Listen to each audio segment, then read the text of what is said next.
Hello, everyone. I'm Jim Longworth, and welcome to another edition of Forsyth County Connections, coming to you from the Government Center, our third floor studio set up here. We appreciate you being with us. Hope you'll stay with us the entire half hour because we have lots of great information, a wide range of topics we're going to cover in this half hour. Where we want to start is something that is probably of interest to a lot of us, and that's down payment assistance. There's a program for that, and an expert seated with me right now is going to help us through it. Bianca Boykin-Green, she's Housing Loan Officer for Forsyth County Community and Economic Development Department. Good to see you. Good to see you. What is a down payment assistance program technically? What is that? Down payment assistance is a crucial measure that enables folk to be able to purchase their home affordably. Okay.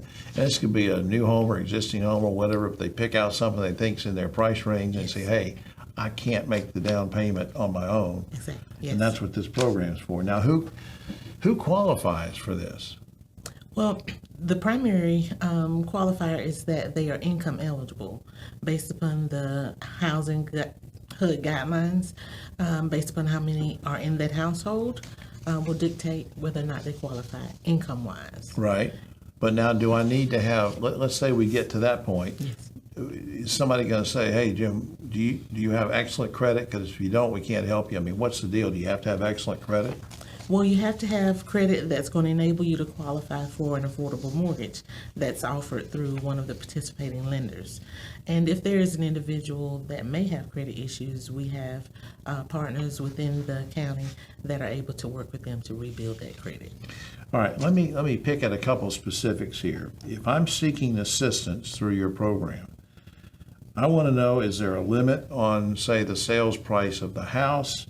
Is there a determinant about I can only buy a house in a certain neighborhood? Can I only buy a certain type of home, like brick home or whatever? Tell me about those kind of things that we need to keep in mind. Okay, so one of the main things is that the home that's being purchased is located within Forsyth County's tax jurisdiction. Okay. And then the other thing is that the home that they're purchasing is not going to exceed the maximum sales price limit, which is set by HUD each year. Okay. It's set annually. So for the current year, if the home is an existing home that someone has lived in before, the sales price cannot exceed $257,000. So an existing home, somebody's lived in it before. 200. Tell me again, how much? $257,000. All right. So I've got my eye on that house, and if it's if it's even $1,000 over, I'm not going to qualify. So that's just something to keep in mind. Now, how much down payment assistance is available? Let's say that we pick out the right kind of house, it's the right price and all that. Yes. Are you going to tell me, hey, Jim, there's just a certain amount of money we can give you for the down payment? Tell me about that. Yes, and so what we do is an analysis based upon the income that that individual has coming into the household and any debts they have, car loans, student loans, credit cards, and looking at the gap in the down payment that's needed in order for it to be affordable. We will let them know what we're able to help with. And that can be up to $20,000. Depending on the property, it can be up to $50,000. The minimum amount of down payment assistance would be $1,000. All the way up to $50,000. Yes. Wow. Now, do I have to repay that down payment at some point? Yes. Uh-oh. It's a 0% interest loan, and we oftentimes call it a soft second mortgage, 0% interest. Repayment is deferred until that time when they sell the home, if they pay the home off, if they were to do any type cash out refinance, because the goal is to help them preserve that asset. So those are the occurrences that will cause repayment to be triggered. All right. Now, Bianca, how can I actually apply and find out, am I qualified? Does it fall in the right price range? How can I go about doing that? Well, one of the main ways that individuals apply is through the lender that is a participating lender that's able to offer the North Carolina Home Advantage affordable mortgage or any other type affordable mortgage, and they're able to partner with us, and understanding that we cannot over subsidize Right. because we want to help as many homeowners as we can utilizing the dollars that we have. Is there a particular website or something people can check out to Yes. learn more information? Yes, one of those would be to visit our website, which is www.forsyth.cc/housing. Okay. And we have a dashboard that's active, which indicates how much down payment assistance we have available in real time. I tell you, it's a great program, and I appreciate what you're doing. Thank you. Thanks a Thank lot, you so Bianca. much. We'll be right back. Facing a financial emergency and worried about your utility bills or rent? In Forsyth County, there's the Emergency Assistance Program through Social Services. Get help paying your utilities or rent if you have a child under 18, have a job, but have an emergency that caused a shortfall in your budget. Call today, 336-703-3800. The Emergency Assistance Program through the Forsyth County Social Services can help. Call 336-703-3800. A message from Forsyth County. Back now on Forsyth County Connections. I'm so glad you stayed with us, but then again, this is a scary segment because I am deathly afraid. Well, I hate mosquitoes. Let's just say that I hate mosquitoes. We have an expert here who's going to try to work me through my hatred. Our good buddy Ryan Harrison has been with us before. He's Vector Control Specialist for Forsyth County's Department of Public Health. Good to see you again. Good to see you too. Okay, summer's just around the corner, so how can folks reduce the number of mosquitoes on their property? All right. So the first thing you can do is remove all standing water once a week. And by standing water, I'm not necessarily talking about buckets and things like that. I'm talking about your black corrugated pipes. Make sure they're flowing down to where all the water drains out. Any type of small amount of water, even just an ounce or two of water, will breed plenty of mosquitoes. So you have to kind of put on a microscope and look around your yard. You sent me an email one day that I was curious about. All right. You sent me an email one day with a term that I want you to explain. Sure. You used the term integrated pest management. Now, when I was growing up 100 years ago, all I know is that these trucks would come through our neighborhood in Winston-Salem and spray pesticides, and the kids, we would run through it. We thought it was funny, to breathe that stuff, which is probably what's wrong with me now. Right. Anyway, integrated pest management, I'm assuming this has something to do other than just throwing pesticides out. Sure. We don't want to use a lot of pesticides, so we try to manage mosquitoes through education and through other means. We have 36 species of mosquitoes here in the county, and only about 4 of those mosquito species are capable of transmitting virus. And so we're not trying to get rid of all the mosquitoes. We just really focus our efforts on those 4. And what we use different techniques, like habitat modification, or we treat with larvicides in the water itself that are harmless to everything except for mosquitoes. So you're just targeting those 4 species. Now, what about, we've had guests on here before that talked about the importance to the environment of having honeybees around. Correct. Now, how do you know what you're doing with mosquitoes isn't going to hurt honeybees? Okay, so the larvicides that we use in the water, they don't have any harmful effects on honeybees at all. And when we do have to spray, like let's say we have a West Nile virus situation in the city or county, when we do spray, it's usually really, really late at night, which the bees aren't flying then. And we also actually track a lot of the beekeepers. I worked with the Beekeepers Association a few years back, and we got a lot of people to give us their address, and what we do is we put a little polygon around them, and if we do spray, we avoid those houses. Now, are there, give me some tips real quick before we run out of time. Tips on preventing mosquito bites. Okay, so there's many repellents that are useful that are not DEET. A lot of people don't like DEET because it leaves a greasy feeling on their skin. Right. So you can go online and there's other really great repellents like picaridin or oil of lemon eucalyptus. Right. Those are very, very effective. You have to properly apply these repellents. And also, you can see I'm wearing long sleeves. Right. You know, we are exposed at a very high level doing my job. We often have hundreds of mosquitoes around us. So it's up to me to prevent them from biting me. So I always am using repellents, and I'm always dressed appropriately for when they're really bad. Absolutely. Okay, now let's put, I want to see if there's a website or something people can go to learn more about vector control. Is there anything we can look at? The American Mosquito Control Association has a really great website. There's plenty of education out there.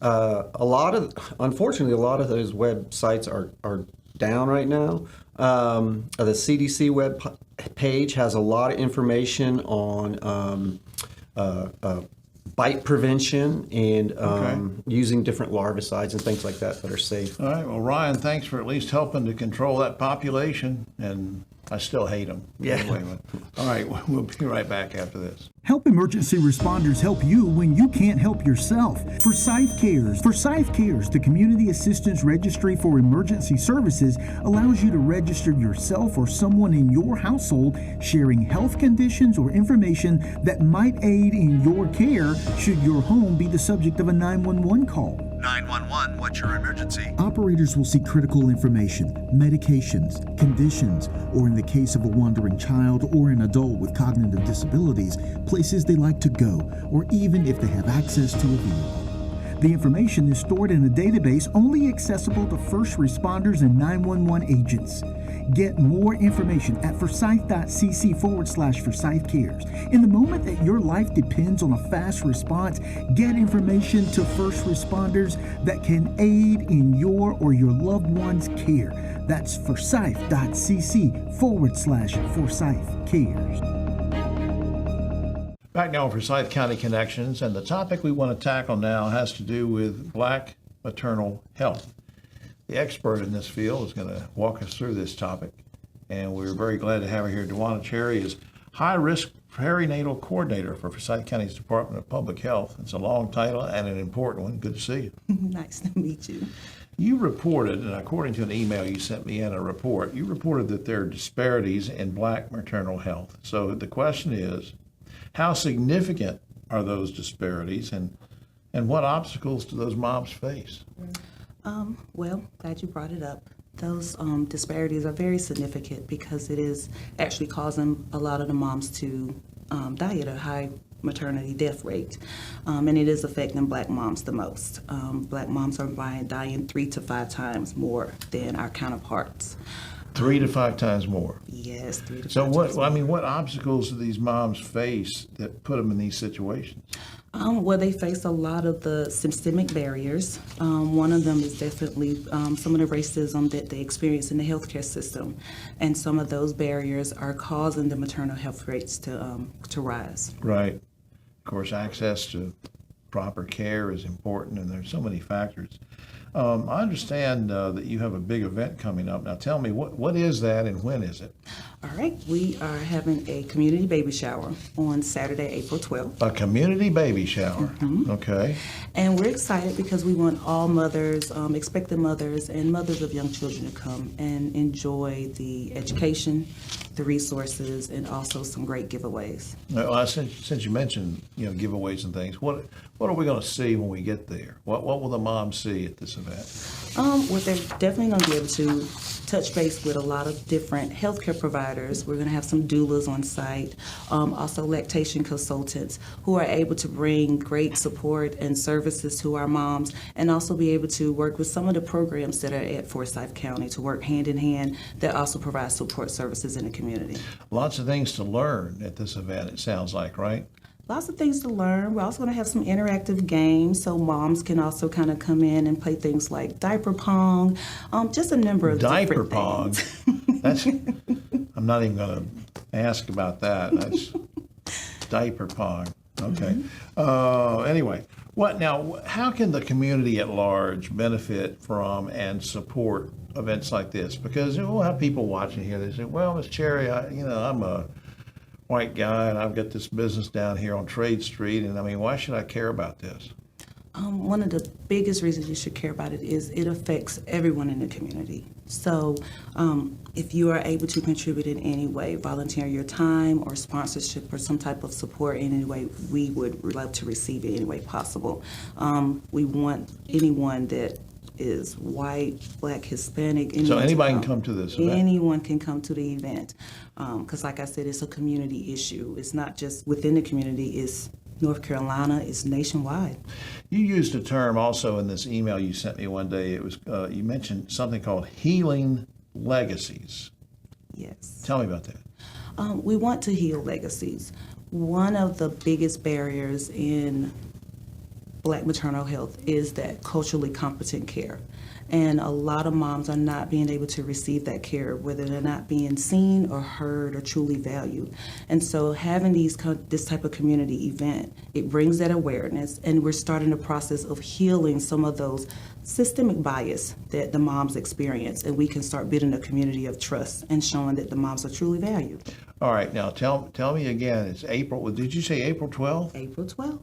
And where is it going to be? It's going to be right in front of the health department, Forsyth County Health Department and DSS building in the parking lot. Now, is there a charge to get in? No charge at all. We want everyone to come. It's free. Anybody can get in there. Now, one thing before time runs out. Is there a general website or anything like that where people can, especially moms or expecting moms, can learn more about these kinds of topics? Yes, you can go to our social media page, Forsyth County Health and Human Services social media page, and they will see a complete lineup of different events. The baby shower is just a kickoff to Black Maternal Health Week.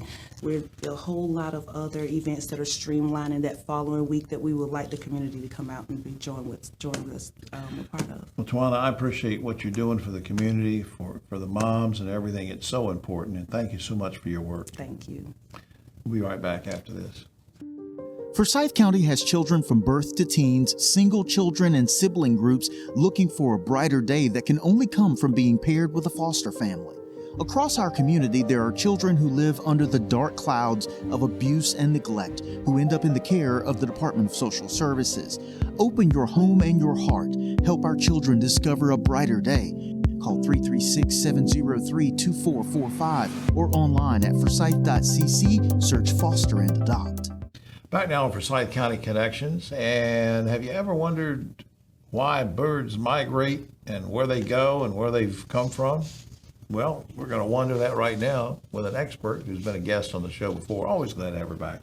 Rebecca Krapps is Extension Agent for Natural Resources and Environmental Systems, NC State University, Forsyth County Center. Good to see you again. Good to see you, Jim. When do birds migrate, and what kind of birds are we talking about? So birds actually migrate twice a year, spring and fall. So what we're talking about right now primarily is our spring migration. Right. So in our area, that's going to be typically the peak is between mid-April to mid-May. Those birds flew south for the winter. Birds are going to follow resources. So when they run out of food here or further north in the wintertime, they fly south. And then they fly back this direction for nesting season. So we're expecting some birds will actually stop off in our area and spend the summer here. Others will continue flying north. So during the day, you might see them out, at feeders, restocking on food, getting their energy back. We want them to stick around because it means tourism dollars, right? Right. Now, right. Bird watching is... Birds spend a lot of money. Now, here's the thing, though. Tell me again now, what kind of birds? Because it's not every single bird that's going to go back and forth, are they? No. We have resident birds like your cardinals, blue jays, eastern bluebirds that we have year-round, American robins. What we're talking about here, a lot of warblers. And actually, I was out yesterday down in Alamance County and heard pine warbler, yellow-throated warbler, Louisiana water thrush. So starting to hear some of those migrating birds a little further south of us. So a lot of warblers. Also, hummingbirds will make their return during that time frame. We usually have 5 that'll pass through here. Right. The only one that sticks around is the ruby-throated. That's what people are most familiar with. Okay. And so those will actually stay in our area throughout the summer. Now, what will humans experience during these periods of migration that we would not experience the rest of the year? The biggest thing is going to be hearing different bird calls than maybe they're used to. A lot of the migrating birds fly really high up in the treetops, so you may not see them. But when they land during the day, they are restocking on resources. They're drinking water, they're getting food. So people may see them in backyard feeders, parks, during the day, and then they're migrating actually at nighttime. You sent me an email about something called a Lights Out program. Now, what is that? So Lights Out is a really important program that's really easy for homeowners to participate in. Actually, the city of Winston-Salem passed an ordinance in the fall to be part of it as a city. But the goal is really just to turn lights out after sundown during peak migration. Birds use the star map, they use the moon for migrating, and so urban light pollution creates a really big barrier for migration. It can cause them to get off track, get lost. So homeowners, actually the majority of the urban light pollution comes from residential areas, not from the big buildings downtown like you might think of. Right. And so all homeowners really need to do is to turn their lights off an hour or two after sundown, leave those off overnight, and then have them turn back on in the morning. What I'm sorry, I was no, just go ahead. wondering when you were saying that, I'm wondering what kind of dangers exist for birds during migration? So getting off track is one of them. Window strikes is also a really big issue, and that also occurs because of light. They see the reflection off of buildings, homeowner windows, and they tend to fly into those thinking that they're seeing trees, Right. and really they're running into windows. Closing curtains is another part of the Lights Out campaign, where if you're closing curtains, it keeps that inside light inside, and it's less distracting for birds. That's a good idea. What's the best way to do some bird watching during a migration period? Any tips on that? So any of our local parks are a great option. The county and city have worked hard to plant native plants in a lot of the parks, and so they attract a lot of birds. Forsyth Audubon also has a great bird walk program. They host several walks during the month at different parks around the area. They even have a young birders walk that's set up for kids and their parents to come out, and they have binoculars you can borrow. They have people trained in birding so they can teach you what you're seeing and what you're hearing. I just think that's great. We only have a couple seconds left. Why is it important for all of us to understand and care about birds? So birds contribute a significant amount to biodiversity. The more diverse your ecosystem is, the healthier it is. And so the wider variety of birds that we have, they're helping control insect populations. It's a major food source for them. In some cases, birds are a food source for other wildlife, and so it helps keep that whole ecosystem healthy and balanced. Is there a website or a place we can learn more about this? Yeah, Forsyth Audubon actually has a lot of great information, along with the schedule of events for people that are interested in birding. Rebecca, thanks for helping me learn about migration. Absolutely. Thanks for having me. Okay, we'll be right back after this.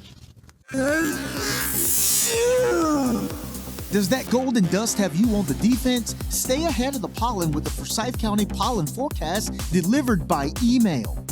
You got mail. The Forsyth County Office of Environmental Assistance and Protection uses a pollen sampler in downtown to capture readings Monday through Friday. They analyze the findings, create a forecast, and You got mail. you have a forecast in your email for the next 3 days. Sign up online today. Back now for the final segment in this half hour of Forsyth County Connections, and sort of appropriately, we end on a topic that's a very pleasurable one, and that's gardening. And we all sort of participate in that in one way or the other, and we have a gentleman who's been doing this for many, many years. Bob LaPierre is a volunteer master gardener with Forsyth County Cooperative Extension. Good to see you, Bob. Good to see you, sir. We still have some cool nights in April, so in general, is this a good time for planting or feeding? Sort of help me out on that. Right now, we recommend that you plant what they call cold crops, your brassicas, your lettuce, your radishes, your carrots, broccoli, Brussels sprouts, cauliflower, kale. Those can handle most of the cool weather. Right. Our last average frost date here in Winston-Salem, or this area, is the 20th of April.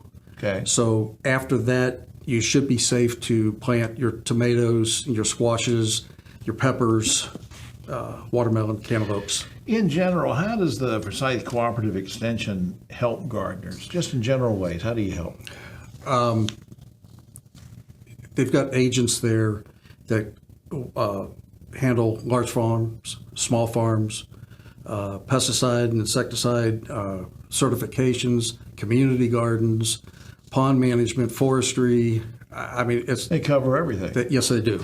Well, Yes. now, you specifically are, and correct me if I'm wrong, you're currently conducting gardening classes. Now, when and where are those classes being held? And is there a cost to attend? So tell me about them. I hold 2 classes every month at the Paddington Memorial Branch Library in Kernersville. Okay. It's the second Tuesday of each month from 10 o'clock until 11:30, 12. And then that same week, it's on Thursday, but we hold it at 6:30. No cost. We ask that you sign up on Eventbrite. Right. That way I know what to bring as far as brochures And materials. And materials and stuff. Now, yes. what are we learning? What are you teaching? I teach from starting seeds. We did that in February, and the people that were there for the classes, they sowed their own seeds. Last month it was called, we did the companion planting, and we take it from seed starting all the way to harvesting, to preserving, just eating what you have, Right. are growing. Now, you can probably, you're an expert on this, so tell me, are we in a trend where more and more people are growing their food or not? I would say yes, especially during the COVID. Right. There were seed companies that were selling out because more people were doing home gardens. Oh, okay. Now, what about soil testing? Give me some tips on that and why it's so important, because I'm guilty of this too. My wife will say, "Hey, go take this out of the pot, plant it in the ground." Well, I'm not really conscious of the quality of the soil too much, but I should be. Give me some tips on that. Doing a soil test is your baseline information of what your soil has in it, the nutrients, the pH level, because there are certain, if you're growing blueberries, they need a 4.5 to 5 on the pH scale. Tomatoes, you can get away with a 6.8 to 7.2 on the pH scale. So if you don't do a soil test, you have no idea what nutrients or... But now, Bob, can I do that, or do I need an expert like you or somebody from the Cooperative Extension to come do it? No, you can do it yourself. It's a home base. We have boxes that you take your samples, put it in, fill out paperwork, send it to Raleigh. They do the soil test for you, and then they will email you back the results. And if anybody has any problems with reading the results, the agents at the extension will help. Any of the Master Gardener volunteers are available to answer the questions. Toward the beginning of our conversation, you mentioned this, so I'm going to sort of ask you to repeat, but how can people sign up for these classes? Again, it gives you an idea of how many folks are going to be there at any given time, but how can I do it again? Go to the website for the Forsyth County Extension Office. Right. On there, they'll have a link to the Eventbrite, and it lists all the classes we give. I'm just one of the 150 volunteers Right. That can give classes. So I've got a wide selection of classes that I can choose from. Yes, sir. That's just cool. Well, I'm glad you're teaching yours. It's you're doing a great job with that, and I hope people will continue to want to learn about this. And thanks for all your years of service, Bob. Thank you. Appreciate it. I appreciate the word getting out. All right, well, that's going to do it for this edition of Forsyth County Connections. Of course, though, before we leave you, I want to thank our great team, Ed McNeil, our executive director, Jeff Fabrizio, who puts the show together for us month in and month out, and, of course, our county manager, Chantel Robinson, who oversees the whole thing. We really appreciate all their efforts, and we appreciate you taking time to watch us. I'm Jim Longworth. We'll see you next time.